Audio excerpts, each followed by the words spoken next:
This is a Samsung Galaxy J5, Amazon's bestseller budget phone here in Spain. Is it really that good? Let's find out.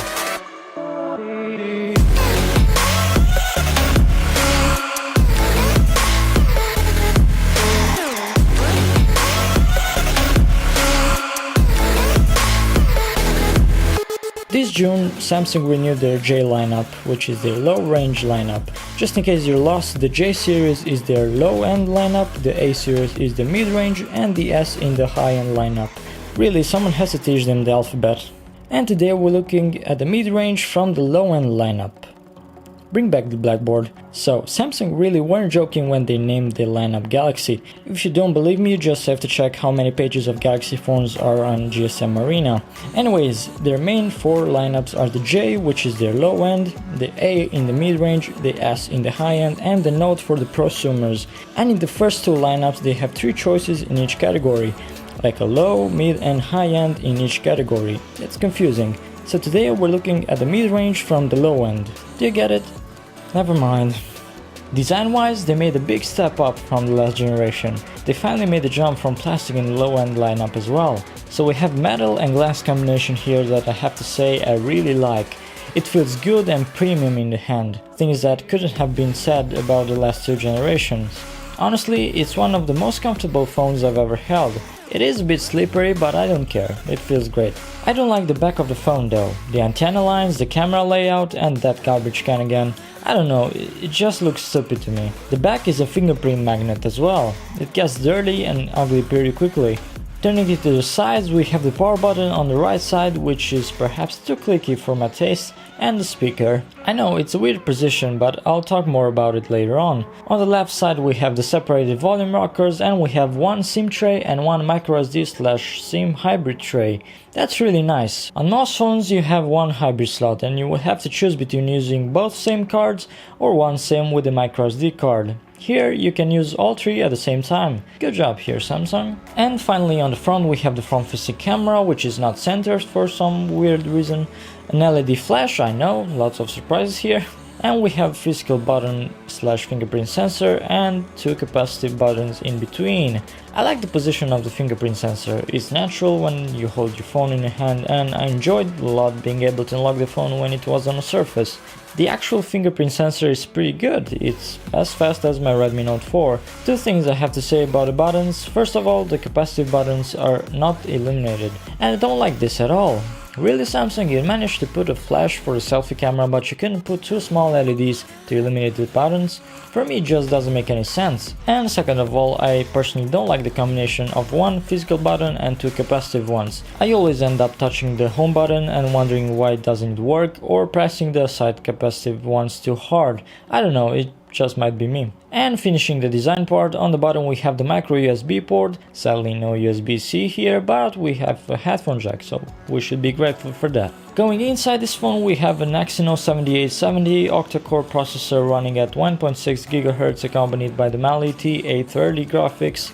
2 GB of RAM in this case, although there's also a 3 GB version as well, and 60 GB of internal storage, and again there's a 32 GB version, and both of them are expandable via microSD. Moving on to the display, we have a 5.2 inches Super AMOLED display with a resolution of 720 by 1280 and a pixel density of 282 ppi. The only reason I even tried to accept this resolution is because it's an AMOLED display, but in my opinion it's not acceptable to have a 720p display in this day and age on $200 smartphone. But then the iPhone does it for $700, so why not? At least this one is an AMOLED. To be totally fair and honest, not once I felt a need for a high resolution, it's just that the nerd in me finds it unacceptable. The size definitely helps with resolution. If it were a 5.5 inches display, I think it would have crossed the line, but at 5.2 it's totally fine. I'm coming from reviewing the S8 with the 1440p display, and while you can tell the difference putting them side by side, I never felt the need for a higher resolution. The display is perfectly functional, media consumption is pretty good as well, and that's part of a speaker too. It's located on the right side, thing I never seen before, but it makes sense. If you hold your phone in landscape mode to watch a video, video or to play a game, you won't block it. That's a huge thing. It may not be the best speaker, but just the fact that it's located where you can't block it easily, it's a game changer for me. Switching to media creation, we have a single 13 megapixel f1.7 camera that delivers pretty good photos in good lighting. You have good detail and the colors look nice, but it didn't surprise me at all. I certainly don't see it as the best in its category. Night photography, you know how I feel about it, so you can't expect very much from it. Where it did surprise me though was on the front-facing camera. We have again a 13 megapixel camera here with an aperture of f1.9, which is awesome. You get plenty of detail in your selfies and they look pretty good. It even has a flash for the front-facing camera that I can say really helps a lot for night and interior selfies. Where it screwed up is with the portrait mode. They try to make it work, but it's just terrible, and I can definitely say that it's pretty much unusable. Video recording is okay, we have 1080p video here, so no 4K, and it lacks image stabilization, but anyways, all in all we have some decent cameras. Software wise, we have Samsung Skin on top of Android 7.0, and to be honest, I don't think they will even struggle to update this to Oreo, being a low-end device. Just something to keep in mind. As I mentioned in my other video about the S8, this software doesn't add much, and in this case I could say it doesn't add anything, as we're missing the Edge, panel and Bixby, although I'm not sorry for that omission.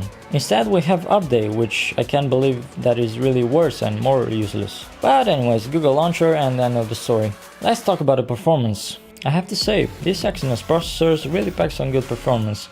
Everything was smooth and responsive, I didn't notice any noticeable lags or anything. Multitasking and multi-window are okay, although I have the 2GB of RAM version here and I can feel the difference between this and the 4GB of RAM of the Xiaomi A1 for example. You do have slightly longer loading times in games here and you just don't have that much memory to store many applications in multitasking. It's just that I don't know how well is it going to age. Samsung software isn't known for aging well, and pairing that with lower specs is not a good combination. If any of you use this phone for a longer period of time, comment your experience down below. Battery life is great. We have a 3000 mAh battery inside that delivers very good battery life. Because of the low resolution display and it being an AMOLED panel, it saves a lot of battery, and that's a plus. I never had any problems getting to the end of the day, and most days I was going to bed with even 30%, so plenty to spare. When it comes to charging, it wasn't that fun anymore. Samsung didn't include quick charge capabilities in this device, which again is unacceptable on a $200 phones these days,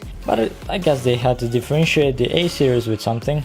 Anyways, I don't think this is a deal breaker as long as the battery lasts you a full day, but it would have been better to have it just in case. All in all, that was my experience with the J5. I had some good surprises and some things that I didn't understand at all. This phone costs about 200 euros here in Spain, and that's the price pretty much anywhere else. Is it the best budget phone? No, in my opinion there are better options out there and I'm gonna try to get my hands on them to review them. For now, in my opinion, if you can save up a little more, get the Xiaomi A1. I keep recommending that phone without any hesitation, it's just that you get a better package for the price. Anyways guys, I hope you liked this video and found it useful, and if you did, please give a like on this video and maybe consider subscribing to this channel, and stay tuned for more videos like this and even better than this. Next week we're going to take a look at what in my opinion is the best cheap phone out there, so stay tuned for that. By the way guys, we just hit 30 subscribers on this channel and I want to thank you guys so much, you're really amazing. Thank you for supporting me, I really appreciate it. And if you want to tell or ask me anything, I'll be down in the comments down below, and you can hit me up on social media at TimoTheTechGuy. Again guys, thank you for watching, and until next time, take care.